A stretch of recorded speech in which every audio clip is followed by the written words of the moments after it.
So my big video is being delayed for injury reasons, so I thought I'd channel one of my favourite people on these tubes of you, Scaredycats TV, and make a small video talking about how one of my favourite horror comedies subverts and comments on classism both in real life and how the media stokes the flames of it. Tucker and Dale vs. Evil is a 2011 film starring Alan Tudyk and Tyler Labine, playing the titular Tucker and Dale, two mild-mannered men who just want to relax and go fishing in their new holiday home, which is a fixer-upper log cabin in the woods, when they come across a group of college kids who judge them for looking like hillbillies.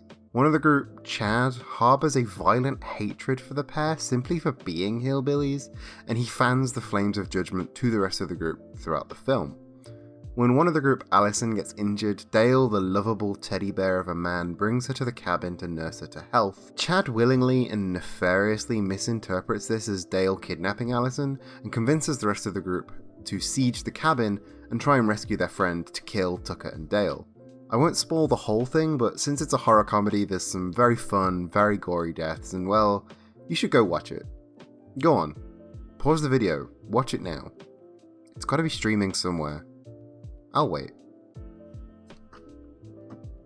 So the movie is this sort of deconstructive satire of hillbilly horror, making Tucker and Dale the mild-mannered protagonists and the middle-class, mostly white college kids that are literally referred to as simply college kids as the villains. It's a perfect flip from the usual fare, and it's totally intentional.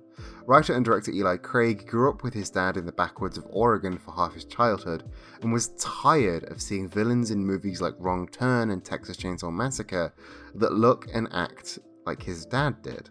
And I think it's this real-life influence on the script that makes it not only a good send-up of the genre, but a biting comment on classism as well. I mean, the film's entire crux is about a group of kids wrongfully judging two guys as bad and dangerous simply because they look poor and they act differently.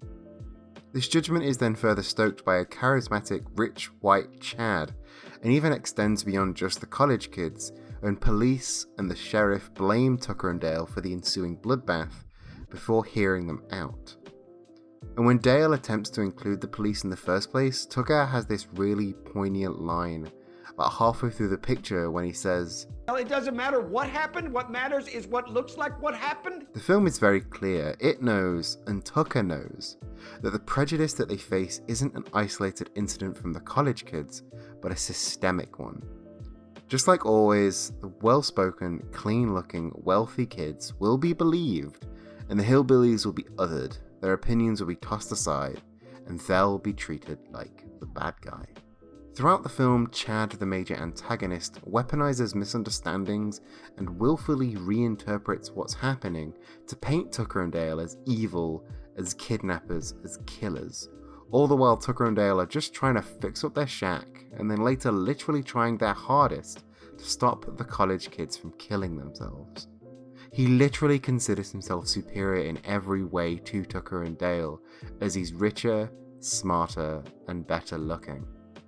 Also, he's painted as the titular evil for these reasons. Very subtle, Eli.